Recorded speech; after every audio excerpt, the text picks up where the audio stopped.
Bien le bonjour à toutes et à tous, Valentin Onfray avec vous pour ce point de marché. Nous sommes le mercredi 1er août 2018 et ce soir, c'est la Fed. Aucune hausse des taux n'est attendue ce soir et il n'y aura d'ailleurs aucun discours de Jérôme Powell et c'est pour cela que finalement le marché ne price pas de hausse des taux. Les hausses des taux sont attendues donc pour le mois de septembre et pour le mois de décembre. Les probabilités ont fortement augmenté depuis la semaine dernière. Donc plus la probabilité augmente et plus vous savez il y a de potentiel de baisse un petit peu à l'image de ce qu'on a connu sur les techs récemment entre Facebook et Twitter, dont les anticipations, les attentes sont extrêmement élevées et la moindre déception, le moindre manque, eh bien finalement se fait payer par un moins 20% sur Facebook ou sur Twitter. Donc je ne dis pas par là qu'il y aura un moins 20% sur le dollar s'il y a une déception parce que ça reste une devise et un moins 20% ça se fait pas souvent, enfin ça se fait même rarement.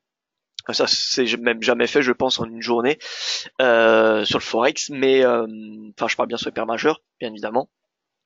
Mais voilà, plus cette probabilité augmente et plus finalement il y a de chances que le marché soit déçu.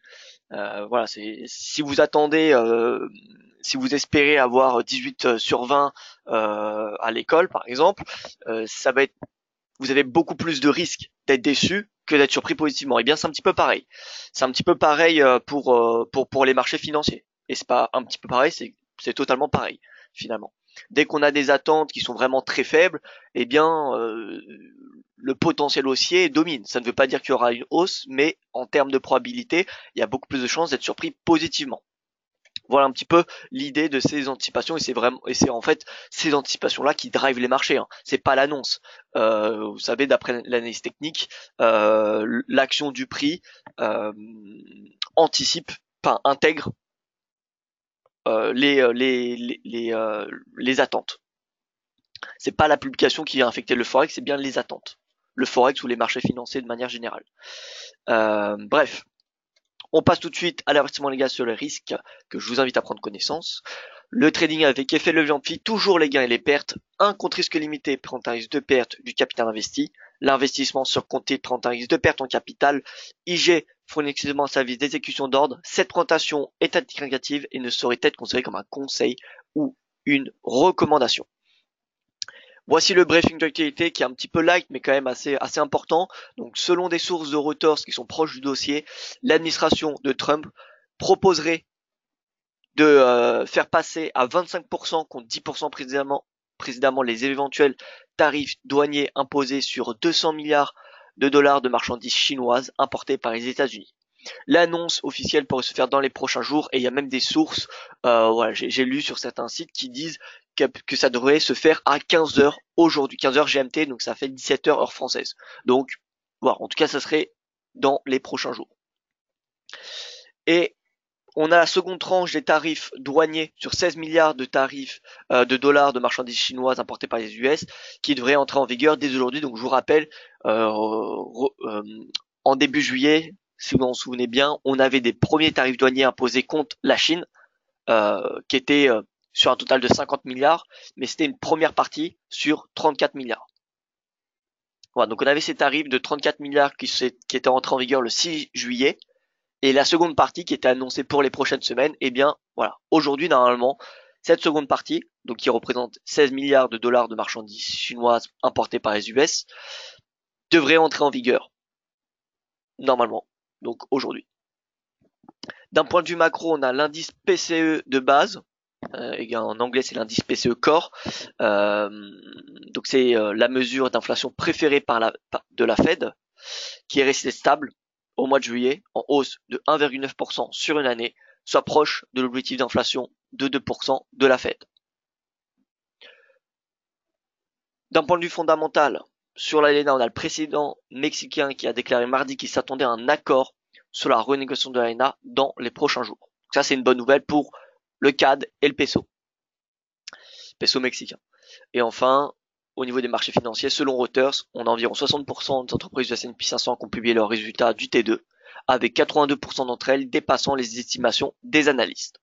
Donc en clair, la guerre commerciale qui est revenue sur le front et voilà, donc toutes les devises commodities, surtout les devises commodities qui sont exposées en plus, surtout exposées envers la Chine, c'est-à-dire l'AUD et le NZD, moins le CAD, mais le AUD et NZD sont les devises qui enregistrent les plus fortes baisses ce matin.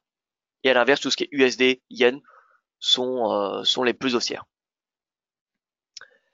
Voici, en termes de chiffres, ce qu'on a eu hier soir et ce qu'on a ce matin. Le DXY qui est en hausse. Vous voyez qu'on a un rebond de marché action.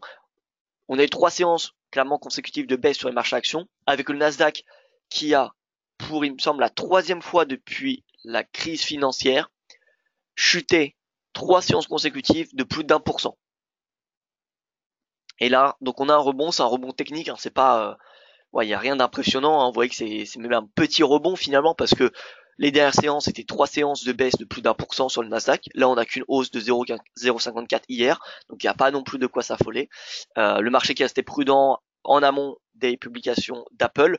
Apple qui a publié des bons résultats dans l'ensemble, bénéfices en hausse, chiffre d'affaires en hausse, nombre d'iPhone vendus en hausse, services en hausse. Toutefois, le nombre d'iPhone vendus a raté les attentes, de peu, mais a raté les attentes.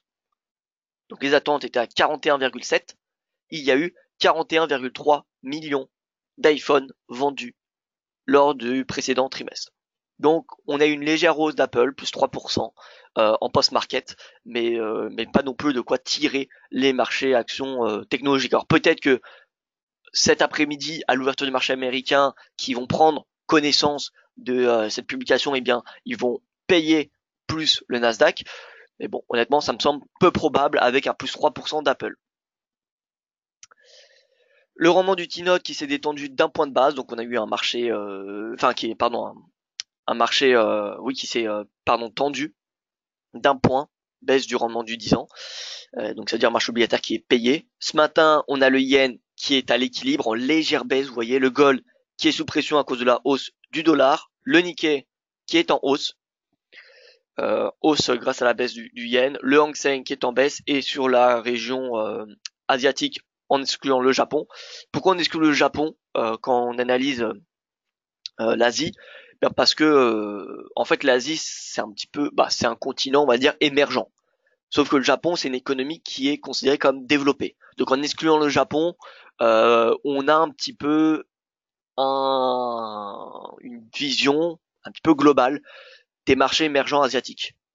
Si on inclut le Japon, étant donné que le Japon, si on inclut le Japon, on va dire que le MSCI Asia-Pacifique, je sais pas, la part du Japon, ça doit faire peut-être 30% du MSCI asiatique. Donc, en excluant le Japon, vous voyez, on a beaucoup moins d'influence des actions japonaises. Et donc, on mesure beaucoup plus les pays émergents asiatiques. Alors, faut savoir que le Japon, je parle pas de l'Océanie, mais je parle bien de l'Asie, c'est, on va dire, l'économie la plus développée. Voici le calendrier macroéconomique. Donc, vous voyez, ce matin, on a quelques chiffres. À 10h30, l'indice PMI manufacturier. On a eu l'indice PMI manufacturier Kexin chinois publié cette nuit, qui est sorti à 50,8 contre 50,9 attendu. C'est une baisse. C'est un plus bas de 8 mois. Je vous rappelle le principe du PMI. Au-dessus de 50, on a l'activité en question. Donc, ici, c'est l'activité manufacturière, mais ça peut très bien être l'activité des services. Eh bien, on a l'activité manufacturière qui augmente lorsque on est au-dessus de 50. Donc, qui dit au-dessus de 50 dit croissance. En dessous de 50, c'est contraction de l'activité manufacturière. Donc, généralement, un PIB qui a tendance à se contracter. C'est pas parce qu'on va avoir un PMI au-dessus de 50 qu'on va avoir une accélération de la croissance. On peut avoir un ralentissement tout de même. Ça va dépendre de comment étaient les chiffres PMI précédemment. S'ils étaient à 55 et qu'ensuite on passe à 50,8 pendant plusieurs mois, eh bien, on va avoir un ralentissement de la croissance. Ça ne veut pas dire qu'on aura une récession, mais on peut avoir un ralentissement. Voilà, donc c'est très très important que les PMI se situent au-dessus de 50, surtout pour la Chine, parce que la Chine c'est le moteur de l'économie mondiale, hein, donc c'est extrêmement important. Et donc voilà, et là un ralentissement de 8 mois, c'est pas très bon pour, ça fait que un mois, c'est le premier mois, vous voyez, donc c'est pas non plus catastrophique, mais ça reste quand même relativement faible, 50,8 pour la Chine qui a une taux de croissance prévu de 8%, il me semble, 6 ou 8%, je ne me souviens plus exactement. Bref, la croissance de l'économie chinoise qui est de plus en plus, comment dire, fait de plus en plus attire de plus en plus de prudence, d'inquiétude, eh bien, ce ralentissement du PMI n'est pas forcément une bonne chose pour les personnes inquiètes de l'économie mondiale.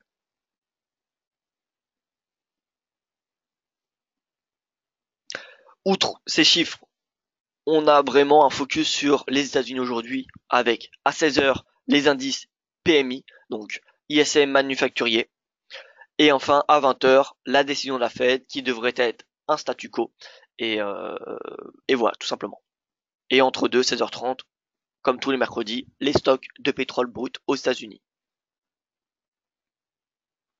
Alors bonjour à vous Raymond, j'espère que vous allez bien. Brice que je salue également. Edgy, Luc, bonjour. Bonjour à tous les deux. Aurélien, bonjour à vous. Lagno, 3540 résistance sur hausse encore. Bonjour à vous Lagno. Je vais regarder cela. Bonjour Stéphane, voilà, bonjour à tout le monde.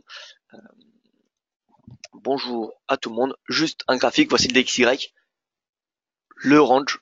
Et là, vous voyez, on a eu un rebond sur celui-ci. Un range qu'on peut tracer sur graphique 4 heures.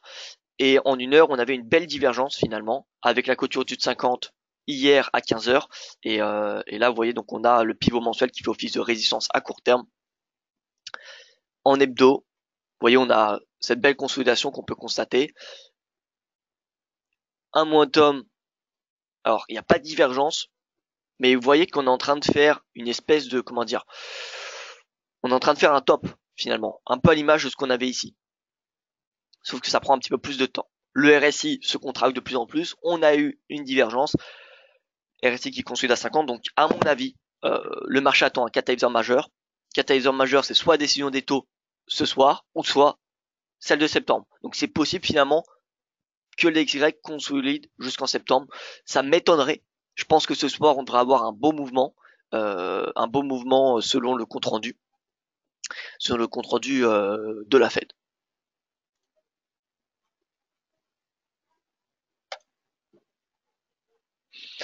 Donc voilà, DXY, si je devais donner mon opinion sur du très court terme, en amont de la Fed, je pense que c'est plutôt baissier sous pivot mensuel. Si on dépasse le pivot mensuel, on peut anticiper une hausse, mais le pivot mensuel, vraiment, c'est un niveau assez important quand même. En plus, la première fois qu'il est testé, vous savez que la première fois que le cours teste ces pivots, que ce soit hebdomadaire, journalier ou mensuel, ça fait souvent office de résistance. Pas souvent la seconde ou la troisième fois, mais la première fois, c'est généralement le cas. Donc là, puisque c'est le premier test, c'est possible qu'on ait une petite baisse. Maintenant, attention, il y aura pas beaucoup de mouvement sur le DXY en amont de la Fed, ça devrait rester assez flat. Donc je pense pas que ça soit vraiment une opportunité de trading de shorter le dollar en intraday, parce que la volatilité devrait rester assez basse. Par contre, on regarde donc, vous voyez, ce matin, les tendances des devises. Donc, dollar, la devise la plus forte, forcément, dès qu'il y a la guerre commerciale, c'est dollar qui s'apprécie le plus. Les devises qui se déprécient, c'est le NZD et l'AUD. Chose intéressante, c'est que le yen ne profite pas de ce regain d'aversion au risque dû aux menaces tarifaires. Le yen qui est toujours sous pression en raison de la décision de la BOJ de changer, d'ajuster sa politique monétaire en fin de compte, réallouant une partie de son programme d'achat d'actions via les ETF au Topix et non plus au Nikkei. Enfin, une partie, avant c'était exclusivement au Nikkei, et maintenant ça sera également sur le Topix. Donc pour avoir un panel d'actions beaucoup plus large. Et également Kuroda qui avait indiqué dans sa conférence de presse que la BOJ laisserait le rendement du 10 ans japonais progresser jusqu'à 0,2%. Et ce n'est plus un plafond à 0,1 comme c'était auparavant. Donc ce qui veut dire, s'il y a le rendement du 10 ans qui monte, il y a un potentiel aussi sur le yen qui est dominant. Voilà, finalement. Là, le yen, on a une belle chute depuis la BOJ. Que je n'anticipais vraiment pas. Mais bon, voilà, techniquement, on revient sur le bas du range. Vous savez ce que ça voulait dire. Ça veut dire potentiel haussier. Maintenant, c'est pas pour autant qu'il faut payer aveuglement un support ou vendre une résistance. Il faut attendre des signaux bullish, mais vous voyez, plus on arrive sur support, plus il y a de chances finalement qu'on constate le yen rebondir. Actuellement, les paires en yen sont quasiment toutes en hausse, à part, comme on le voit ce matin, la UD et le NZD qui font voilà, qui sont sous pression.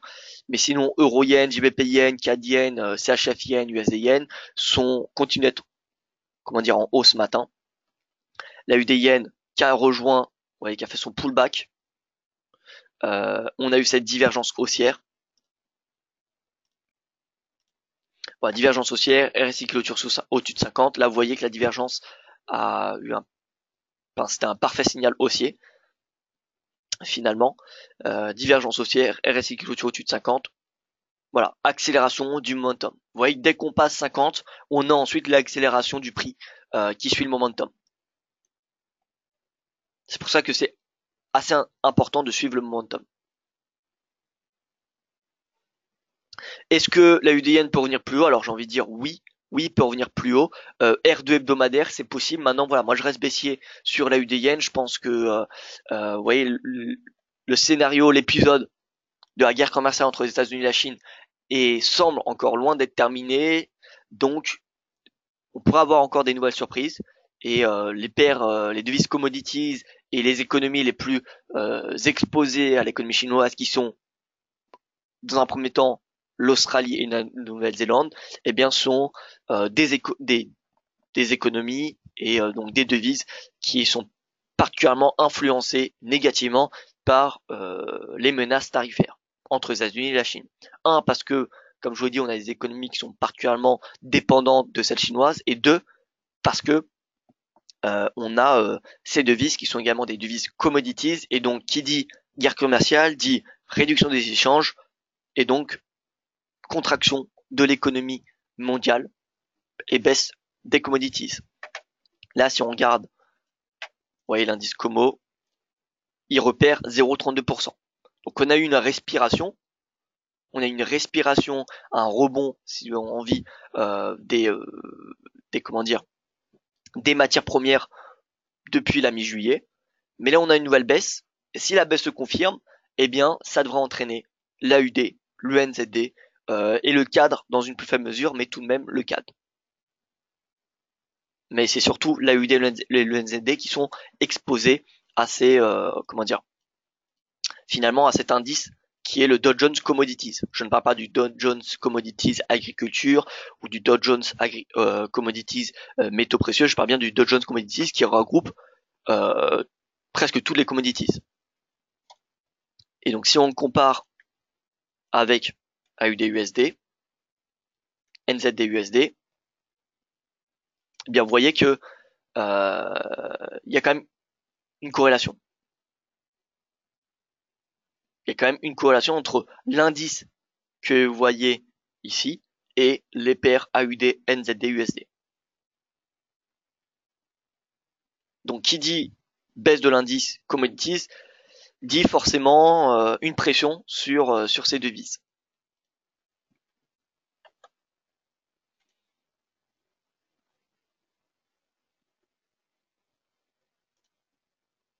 Voilà, donc moi je reste très prudent sur cette hausse de la UD yen, du NZD yen, et je reste haussier sur le yen. Alors on peut pas nier la baisse du yen depuis la BOJ, mais voilà le marché qui intègre cette information. Et puisque au final on a un rendement, enfin la BOJ est prêt à accepter un rendement du 10 ans japonais à 0,2%, alors qu'avant c'était un plafond à 0,1, eh bien finalement on a beaucoup plus de marge de progression pour le yen. Donc c'est pas forcément une mauvaise chose qu'on ait ce discours de la BOJ. Ça va soutenir, d'un point de vue trading, je parle bien, soutenir le marché action japonais, peut-être le faire entrer dans une bulle, je ne dis pas le contraire, mais ça va soutenir le marché action japonais parce que la BOJ va acheter le Topix, finalement l'indice large du Japon, qui est l'équivalent un peu du S&P. D'accord. Le Nikkei, c'est un peu l'équivalent du Dow Jones. Le Topix, c'est l'équivalent du S&P. C'est un indice beaucoup plus large. Donc finalement, on va avoir une hausse globale du marché action japonais. Et c'est pour ça qu'il continue de progresser ce matin. Et et le yen également va progresser, puisque le rendement, vous savez que le rendement est corrélé au yen. Si vous regardez, voilà, on a le yen index, on le superpose aux 10 ans japonais. Donc là, vous voyez, on a un plafond. On a eu un plafond à 0,10 qui a été mis en place, il me semble, en 2016. Voilà, c'est ça. C'est 2016, le plafond. Là, on a un plus haut. Donc plus ce rendement va augmenter et plus il y a normalement de chances qu'on connaisse, qu'on voit le yen rebondir.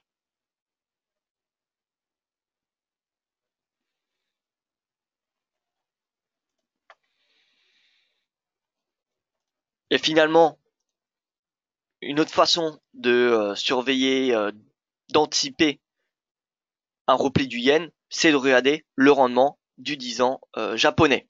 Parce que si le rendement du 10 ans arrive au plafond de la BOJ, c'est-à-dire auparavant c'était 0,10, avant c'était à peu près 0,10, donc je vais le mettre ici.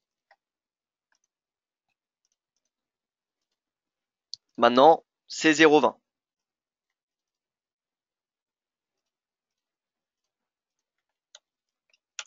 Donc finalement, si ce rendement il revient à 0,20, eh bien la baisse du yen sera à anticiper.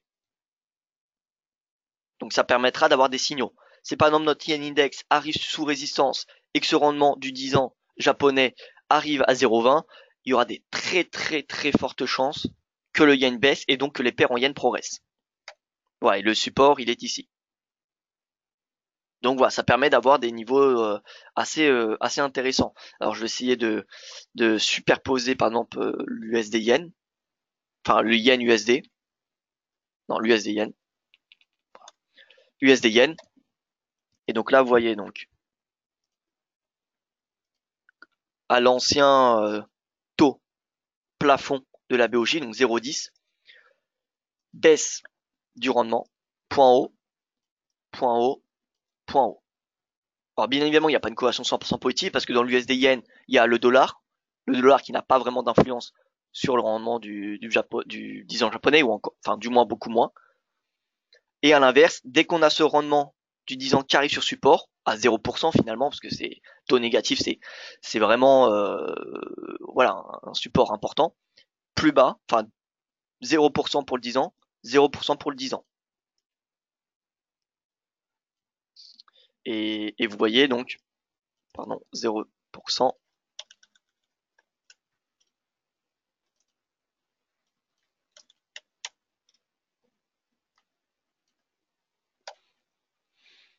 Ouais, le 0%, vous voyez que ça fait office de support sur l'USD Yen. Donc voilà un petit peu l'idée. L'idée, c'est que dès qu'on a ce rendement du 10 ans japonais qui arrive dorénavant à 0,20, on aura une perspective baissière sur le yen et donc haussière sur les paires en yen. Et à l'inverse, dès qu'on a un rendement finalement du 10 ans japonais qui revient à ces niveaux bas, alors pas forcément 0%, parce que vous voyez que le 0% n'a finalement pas été atteint depuis le mois de septembre dernier. Mais si on met une moyenne mobile, par exemple, on va dire à 50 périodes, qui est quand même assez longue, enfin 50 périodes, c'est pas court terme, finalement, la moyenne mobile à 50 périodes, c'est un niveau attractif. Si le rendement revient à sa moyenne mobile à 50 périodes, faut s'intéresser aux positions longues sur le yen et donc vendeuses sur les paires en yen. Voilà un petit peu l'explication. Je prends un peu de temps à expliquer, mais c'est très important de surveiller ce rendement du 10 ans. Faut pas payer le yen, enfin faut payer le yen selon le rendement du 10 ans japonais. Alors le rendement du 10 ans, c'est tout simplement en fait le taux d'intérêt de l'obligation souveraine japonaise. En France, c'est l'OAT. Au Japon, c'est le JGB.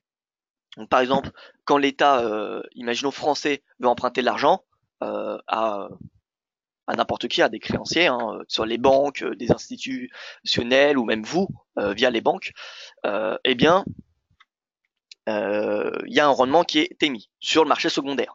Le marché primaire, c'est un rendement qui est pardon. Donc la France émet des obligations sur le marché primaire. Donc elle dit voilà, je veux emprunter X milliards à 1%. C'est un peu un appel d'offres. des gens qui achètent ces obligations, et ensuite les obligations peuvent être revendues. C'est ce qu'on appelle le marché secondaire. Et là, le taux d'intérêt fluctue selon l'offre et la demande. Et c'est ce que nous avons ici. C'est pour ça que le marché finalement secondaire est très très important. Il est très très important parce que ça montre un petit peu en fait c'est tout simplement l'évolution de l'offre et la demande de l'obligation d'un pays et plus globalement d'une région, parce que maintenant le rendement des obligations françaises est corrélé avec ceux de la zone euro, à part quand il y a eu une exception sur un pays, il y a une situation délicate comme la Grèce en 2012 où là on a une décorrélation, mais globalement ils ont tendance à être, enfin ils sont clairement corrélés. Donc finalement, si on a une hausse donc pour répondre à vos questions, à quoi correspond le rendement du 10 ans? Tout simplement le rendement de l'obligation souveraine sur le graphique, c'est celui du Japon, mais ça peut très bien être le français, l'allemand, celui de l'Allemagne, celui des États-Unis, etc., etc. C'est tout simplement le marché obligataire. Voilà, donc les paires en yens, on a un rebond. On a un rebond maintenant, comme je le répète maintenant depuis plusieurs semaines, les devises commodities face aux yens sont les paires en yens qui me semblent les plus intéressantes à vendre. Donc là, eu des yens, moi, tous les signaux baissiers, je préfère les privilégier plutôt que les scénarios bullish. Là, pour le moment, on n'a pas de signaux baissiers. Vous voyez que le RSI n'a pas de divergence. Il reste sur du horaire, du 4 heures ou même du journalier, il me semble. Voilà, même du journalier, le RSI reste au-dessus de 50. Donc voilà, on a un momentum bullish. Par contre, dès qu'on aura un signal baissier comme une divergence ou un avalement baissier sur une unité de temps quand même relativement élevée, c'est-à-dire 4 heures ou plus, ce signal ou ces signaux seront des opportunités de vente. Donc voilà, paire en yen, ça continue d'être bullish. Euro-yen, on le voit, revenu à 50% de retracement de cette tendance. Prochaine résistance, c'est un moyen mobile à 200 jours qui, vous voyez, a rejeté le cours le 17 juillet. L'USD yen, pareil, c'est boule en amont de la Fed. Par contre, voilà, pas beaucoup de volatilité en intraday pour l'USD, hein, ce qui alimente la hausse du dollar yen, c'est ni plus ni moins que la baisse du yen. Voilà, maintenant, puisque on l'a vu, le rendement progresse, mais que ce yen index est baissier, on a donc une décorrélation entre les deux. Personnellement, je préfère croire le rendement du 10 ans japonais. Donc, on a une baisse du yen index, donc on pourrait avoir une perspective baissière sur le yen, mais on a le rendement du 10 ans japonais qui est en hausse. Donc que faire? Parce que là on a deux signaux divergents. Et bien personnellement, je trouve que le 10 ans japonais est beaucoup plus fiable à court terme, à court, même moyen, long terme. Et de plus, on a certes ce yen index qui est baissier, mais il arrive sur support, donc la probabilité de rebond est importante. Donc vraiment, là le yen, le rebond des paires en yen, on est peut-être sur le point d'avoir fait le plus haut. Et je vous rappelle, pour rebondir, pour venir sur vos questions qui ont été publiées il y a quelques instants sur les marchés à actions, le mois d'août, c'est généralement un mois d'aversion pour le risque. Ce qui veut dire que les marchés à actions sont généralement en baisse, il y a des prises de bénéfices sur les marchés à actions en août. Et à l'inverse, tout ce qui va être yen, franc ou or vont avoir tendance à progresser. Donc d'un point de vue saisonnalité, le yen a des chances de progresser en juillet, en août, pardon. Donc je vais faire rapidement un tour des paires majeures, même s'il n'y a pas grand chose à dire. L'euro dollar, vous voyez, on a vraiment une consolidation. En 4 heures, on a toujours l'euro yen dans ce triangle. Donc voilà, triangle de compression, ce qui veut dire indécision des investisseurs. Sommet de plus en plus bas, creux de plus en plus haut. Donc on n'a pas vraiment de direction. C'est vraiment ce qui,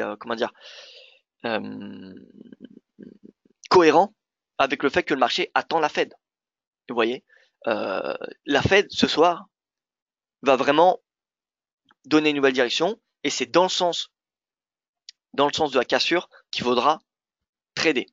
Si on a la Fed qui provoque une baisse de l'euro-dollar, qui fait sortir l'euro-dollar par le bas, on aura un signal baissier dans un premier temps jusqu'à 1,15 et l'objectif théorique, ce sera la hauteur de ce triangle qui est donc, vous voyez, alors la hauteur, on reporte selon l'endroit où ça casse, hein, mais vous voyez si c'est à peu près ici, on vient chercher le S3 mensuel. On vient chercher le S3 mensuel, donc vers les 1,1350. À l'inverse, si on casse à la hausse, donc on vient chercher les 1,20 à peu près. 1,20, 1,2050. Donc voilà, c'est qui tout double. Ce soir, là vraiment, le fait qu'il y ait une figure de compression en amont de la Fed, ça reflète parfaitement l'état d'esprit du marché. Indécision de plus en plus importante avant ce que va dire la Fed. Moi personnellement, je pense qu'il y a plus de chances qu'on sorte par le haut, étant donné que la probabilité d'une hausse des taux de la Fed est relativement élevée. Je vais vous faire voir tout de suite. Alors, probabilité d'une hausse des taux de la Fed pour le mois de septembre et décembre. Donc, bon, bah vous voyez, c'est le site en maintenance, donc forcément je ne peux pas vous faire voir. Mais donc la probabilité d'une hausse des taux en septembre est de 90% et d'une seconde en décembre est de 80%. Donc il y a vraiment peu de marge de progression pour que le dollar continue à progresser. Il va avoir dorénavant plus que le fait qu'il y a la guerre commerciale pour faire progresser le dollar, mais plus la spéculation des investisseurs sur le nombre des hausses des taux. Donc voilà, pour moi il y a beaucoup plus de chances qu'on casse à la hausse, mais il faudra attendre le signal technique. Dès qu'on clôture au-dessus, à l'extérieur de ce triangle, faudra traiter dans ce sens. GBP-USD, pour moi, tous les rebonds sont une opportunité pour vendre. Vous voyez que là, les 1,3150, c'est ce qu'on avait indiqué en début de semaine. Niveau de résistance, et vous voyez, baisse en amont de la BOE. Parce que je pense que ça va être une hausse des taux de la BOE. Enfin, pour moi, il n'y a pas de raison que la BOE augmente ses taux. Mais a priori, les analystes et les spéculateurs anticipent une hausse des taux. Donc bon, si on a les analystes qui anticipent une hausse des taux, il y a des fortes chances qu'on ait une. Mais personnellement, je trouve cela un petit peu risqué d'un point de vue économique. Bref, même si on a la hausse des taux, ce ne sera pas une hausse des taux au quiche, dans le sens que Carnet ne va pas dire que l'économie va bien. Donc, ça va être une hausse des taux parce que la BOE doit augmenter ses taux et non pas parce que la situation macroéconomique lui permet. C'est différent. Et donc, le ton devrait être particulièrement prudent et par conséquent, une baisse du GBP me semble privilégiée. USD CAD sous pression, on voit bien que le CAD finalement annule la hausse du dollar, annule la hausse du dollar même à court terme, alors que le DXY rebondit, on l'a vu sur le bas de son range. Le marché spécule sur un accord de l'AENA et donc CAD et peso mexicain sont des devises qui s'apprécient particulièrement, qui en fait respirent parce que ces derniers mois en fait, depuis le début de l'année, le CAD et le peso mexicain sont sous pression à cause de ces renégociations. Si on regarde le CAD index, CAD index, alors on va enlever toute l'analyse technique et qu'on va le superposer au WTI. Vous voyez que normalement il y a une corrélation positive, hein. Vraiment. Alors je vais mettre le WTI en marron. Vous voyez que normalement il y a une corrélation positive, mais depuis, on va dire le début de l'année, on a une décorrélation. Le CAD est en baisse, le pétrole est en hausse. Pourquoi? Eh bien parce qu'on a finalement une détention commerciale entre les États-Unis et ses différents partenaires économiques qui ont commencé à vraiment se concrétiser. Et donc, toutes les devises toutes les économies qui sont particulièrement exposées à ces partenaires ou à l'économie américaine, je vous rappelle que le premier et deuxième partenaire économique des États-Unis, c'est le Canada et le Mexique. Donc forcément, si les États-Unis décident demain de mettre en place des tarifs douaniers internationaux, eh bien, le Canada et le Mexique seront particulièrement touchés. Et donc finalement, vous voyez qu'il y a une marge de progression énorme pour le dollar canadien. Si on a un accord de l'ALENA et que le pétrole reste, on va dire, orienté à la hausse, le CAD devrait, je ne dirais pas bondir, ça serait peut-être un grand mot, mais avoir une tendance haussière particulièrement importante. Et donc le ZCAD, s'il y a un accord qui est trouvé, comme le dit le président mexicain, enfin comme l'anticipe le président mexicain pour les prochains jours, l'USD CAD, on pourra s'attendre à un retour en bas du canal baissier. En bas du canal baissier qui est en place depuis, vous voyez, le mois d'octobre, début d'année. Donc, vers les 1,2581. S'il y a un accord de la LNA, l'USD CAD, c'est direction 1,2581. S'il n'y a pas d'accord, le CAD va rester sous pression et il faudra s'attendre à ce que l'USD CAD reste vers la borne haute de son canal. L'USD CHF, on a un rebond. Alors en 4 heures, vous voyez, on a un rebond sur le S2 hebdomadaire à 0,9866. L'USD Yen, rebond, hausse du dollar, baisse du Yen. Donc voilà, puissant rebond haussier. Et voilà, écoutez, j'ai rien d'autre à dire sur le Forex. Je passe au marché action parce que j'ai des questions. Alors j'ai une question sur le DAX et sur l'Eurostoxx. J'ai du mal à voir le GR30 vraiment monter. Qu'en pensez-vous? Alors moi pareil, comme je vous l'ai dit, au mois d'août on a statistiquement de l'aversion pour le risque. On a statistiquement des marchés actions en baisse. Donc mis à part si on a un accord qui est trouvé entre les États-Unis et la Chine, un accord commercial, entre les États-Unis pardon et la Chine oui, mais surtout entre les États-Unis et l'Europe.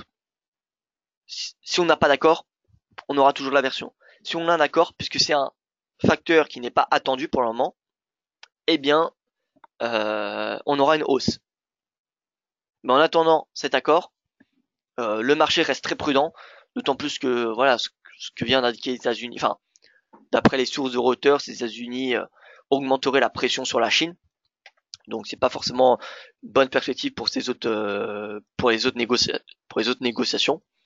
Donc voilà, le cocktail aversion pour risque du mois d'août, guerre commerciale, et fin de saison des résultats parce qu'on arrive, vous voyez, il y a 60% des entreprises du S&P qui ont publié leurs résultats. Donc on est passé dans la, on va dire, seconde moitié. Donc il n'y a plus vraiment de nouvelles qui vont, de nouvelles importantes. Facebook a publié ses résultats, Google, Apple, Microsoft, vous voyez tous les mastodontes finalement ont publié leurs résultats quasiment. Il y en a plus que très peu des mastodontes. Donc on va dire la publication des résultats, la saison des résultats ne va plus avoir vraiment beaucoup d'effets sur les marchés actions. Donc on a plus le moteur provenant de ces résultats. Statistiquement, un mois en baisse au mois d'août. Et la guerre commerciale. Donc pour moi, le potentiel baissier domine. Et en plus, l'euro, vraiment c'est mon opinion, mais je vois bien l'euro rebondir lors des prochaines séances, prochaines semaines. Ça m'étonnerait pas que l'euro dollar revienne à 1,20 d'ici la rentrée. Donc s'il revient à 1,20, vous savez que l'euro ça fera pression sur les marchés actions européens. Donc voilà, je n'anticipe pas un DAX revenir à ses plus hauts annuels lors des prochaines séances, prochaines semaines.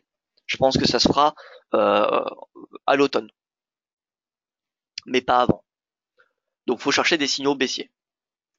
D'un point de vue technique, vous voyez qu'on a une divergence qui est en train de se mettre en place. RSI de plus en plus bas, sommet du prix de plus en plus haut. Donc si le RSI clôture sous 50, signal baissier. Vous voyez ici on avait une divergence haussière, à titre de comparaison. Ici on avait une divergence baissière. Simplement pour vous faire voir un petit peu comment les divergences ont joué un rôle. Ici divergence bullish. Donc voilà, alors, je vais le faire sur le prix pour vous faire voir.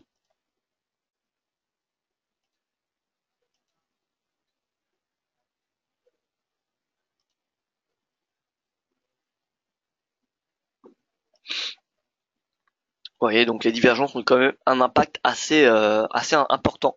Donc finalement, si le RSI clôture sous 50, ce sera un premier signal bearish. Et voilà, on ira sur une unité de temps plus faible peut-être. Voilà, le canal. Finalement, si on a une divergence sur l'unité de temps 4 heures entre le RSI et le prix, et que sur le horaire, on a le DAX qui sort par le bas de ce canal, eh bien on aura deux signaux baissiers qui permettraient finalement de passer à la vente. Passer à la vente et chercher un retracement finalement d'au moins 50% de cette tendance. Ce qui voudrait dire point bas, point haut en spéculant que c'est le point haut. qui a été réalisé, enfin qu'on a fait le point haut le 27 juillet. Et donc 50%, vous voyez, ça donne un objectif à 12 500. Ça serait le premier objectif si on a une sortie par le bas de ce canal.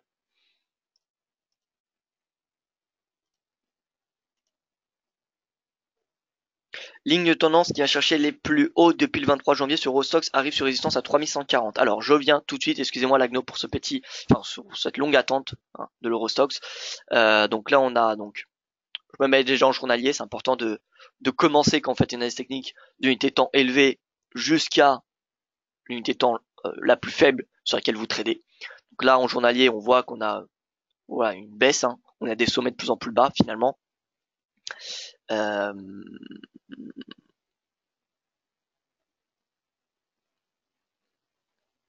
Alors, donc l'Eurostoxx, depuis le début de l'année, donc vous me dites, ligne tendance baissière, donc 24 janvier, 23 janvier, donc je suppose que c'est celle-ci. On y arrive, c'est vrai. Bon, il n'y a que 2 points de contact, donc c'est à garder à l'esprit, 2 points de contact, c'est pas forcément suffisant pour trader une oblique. Mais l'action du prix au contact de cette oblique sera importante, parce que si on a un avalement baissier, on pourra dire qu'il y a eu le 3e point de contact, et donc on pourra shorter l'Eurostoxx jusqu'en bas, vous voyez, de cette oblique qui vient chercher le point bas depuis, vous voyez, depuis 2016, donc point bas de 2016, point bas de l'année, et vous voyez, on a eu parfait rebond ici. Donc si on a un avalement baissier sous sous cette oblique, ce sera un signal bearish jusqu'au pivot mensuel, puis jusqu'en bas de ce triangle. En 4 heures, alors on peut peut-être constater, voilà, on peut surveiller cette oblique, on va la mettre en pointillé. C'est pas une oblique support, mais c'est une oblique en fait qui vient chercher tous les points bas depuis le rebond qui a commencé à la fin juin, vous voyez. Donc, si on a la cassure de cette oblique, ça sera également un signal bearish. À noter également que l'Eurostoxx diverge, enfin le momentum diverge à la baisse avec le prix. Vous voyez que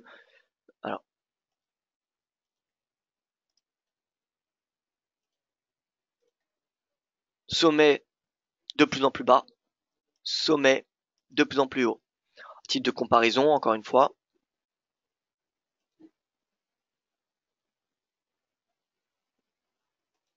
Prix de clôture. Toujours chercher les prix de clôture pour le RSI. Le RSI, vous le calculez comment? Appliqué à clôture. Donc vous ne pouvez pas utiliser les mèches sur le prix pour les divergences, pour opérer des divergences. C'est très important. Prix de clôture de plus en plus bas. Prix de clôture de plus en plus haut. On peut continuer ici. Prix de clôture de plus en plus bas. Vous voyez vraiment, il y en a plusieurs. Prix de clôture de plus en plus haut. Donc c'est pas vraiment la taille de la divergence qui va compter. C'est le fait qu'il y ait une divergence ou non. Donc si le RSI clôture sous 50 et que le prix dépasse cette oblique qui vient chercher tous les points bas depuis le début du bull market, eh bien signal baissier. Signal baissier. Et comme je vous l'ai dit, donc le pivot mensuel, ce sera un support. Le seuil de 50% de retracement de cette tendance sera un support également. Et cette oblique noire sera un support également.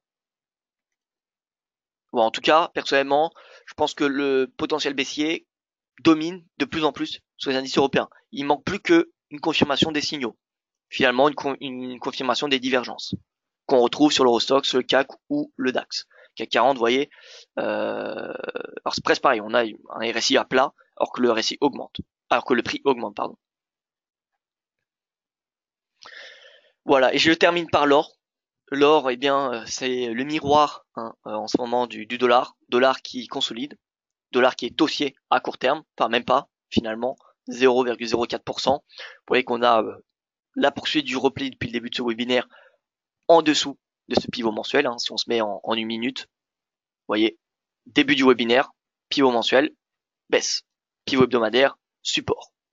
Support, on a une divergence, donc là on va s'attendre à très très court terme pour les day traders, même pour les scalpers. Là on va avoir un rebond du dollar. On va avoir un rebond du dollar, je dirais jusqu'à 38% de retracement. Tac. 38%, on va aller chercher 94,21. Donc hausse du dollar à très très très court terme. Et donc l'or qui va se retrouver à nouveau sous pression, l'or qui a des chances, je pense, de revenir chercher, voilà, c'est plus bas de la journée, hein, finalement, vers les 1220. L'or donc qui prendra une nouvelle direction, tout comme l'euro-dollar et le DXY après la Fed. Si on a une déception du marché, le marché va vendre le dollar et donc l'or va mécaniquement remonter avec également l'euro. Et donc dans ce cas-là, l'or ira chercher son pivot mensuel qui correspond également au haut de son range et au RM hebdomadaire à 1234 $. À l'inverse, si on a le marché qui est satisfait du compte rendu de la Fed, le marché va payer le dollar parce qu'il va augmenter sa spéculation sur le nombre de hausses des taux de la Fed. Et donc l'or, l'euro seront sous pression. L'euro ira très probablement chercher les 1,15 si le marché est satisfait de la Fed. Le gold ira très probablement sortir par le bas de ce range et aller chercher un nouveau support, le S2 hebdomadaire, le S1 mensuel, puis les 1200. Voilà, donc tout va dépendre de la Fed sur les paires dollars. Eddie qui me demande un dernier mot sur le Bitcoin. Alors c'est parti pour le Bitcoin. Bitcoin, on se met en logarithmique, très important, hein. Plus il y a la volatilité, plus c'est important. Alors sur le graphique journalier, sur le forex, sur les indices, il n'y a pas forcément besoin de se mettre en logarithmique, mais pour ce qui est des crypto-monnaies, c'est assez volatile. Donc voilà, c'est très important. Là, vous voyez, on a... Pourquoi c'est important? Parce que regardez, là on a l'oblique qui va chercher, qui a 4 points de contact, 1, 2, 3, 4, on a un nouvel échec. Si on se met en logarithmique, on a le dépassement de cet oblique. Donc voilà, sur les crypto-monnaies, le logarithmique en journalier est primordial. En une heure, c'est pas forcément utile, mais en logarithmique, ça l'est. Donc, baisse du Bitcoin. En 4 heures, on a la divergence. Sommet de plus en plus haut. RSI de plus en plus bas. RSI qui clôture sous 50. Signal baissier. Donc, on a le signal baissier depuis ce moment-là. Tac. Baisse. Donc là, on s'attend à un retracement déjà de 50% de cette impulsion haussière. Donc, 7130 $. Mais on ira très probablement chercher beaucoup plus bas. Donc, second niveau de support, c'est les 6800. Et ensuite, on ira chercher les seuils psychologiques, 6000, puis 5005, 5000. Voilà, donc là, c'est baisse du Bitcoin, hein, baisse des crypto-monnaies à s'attendre pour les prochaines séances. D'un point de vue technique, en tout cas, c'est ce que le marché me suggère. Divergence, avalement baissier sous l'oblique. Il n'y a pas vraiment de raison de s'attendre à une hausse du Bitcoin, hein. D'un point de vue technique, je parle bien. Voilà, écoutez, merci pour votre attention. Donc résistance, oui, à 3540 pour l'Eurostoxx. Excusez-moi, j'ai pas répondu à votre question, mais bon, j'aime pas dire résistance à 3540 parce que c'est sous-entendu qu'il faut vendre 3540. Moi, j'aime pas vendre une résistance parce que c'est une résistance. J'aime plutôt regarder l'action du prix sous une résistance ou sur un support, attendre des signaux pour ensuite trader pour confirmer voilà le fait que ce soit une résistance. Mais c'est pas parce qu'on a un seuil psychologique, qu'on a une résistance, etc. Qu'elle va jouer un rôle. Finalement, on peut dire que c'est une résistance ou un support dès lors que le marché rebondit dessus ou est rejeté sous celle-ci. Mais c'est pas parce qu'on a un seuil psychologique ou un retracement un seuil de Fibonacci ou peu importe qu'on a un support ou une résistance. C'est des zones potentielles de support de résistance. Donc c'est pour ça qu'il faut attendre des signaux. Mais oui, 3140, c'est un niveau important. C'est le plus haut, vous voyez, du mois de juin. C'est également cette oblique baissière. Donc oui, 3540, c'est un niveau important qu'il faut surveiller. Mais c'est pas parce que le cours est à 3140 qu'il faut shorter. Il faut attendre des signaux bearish.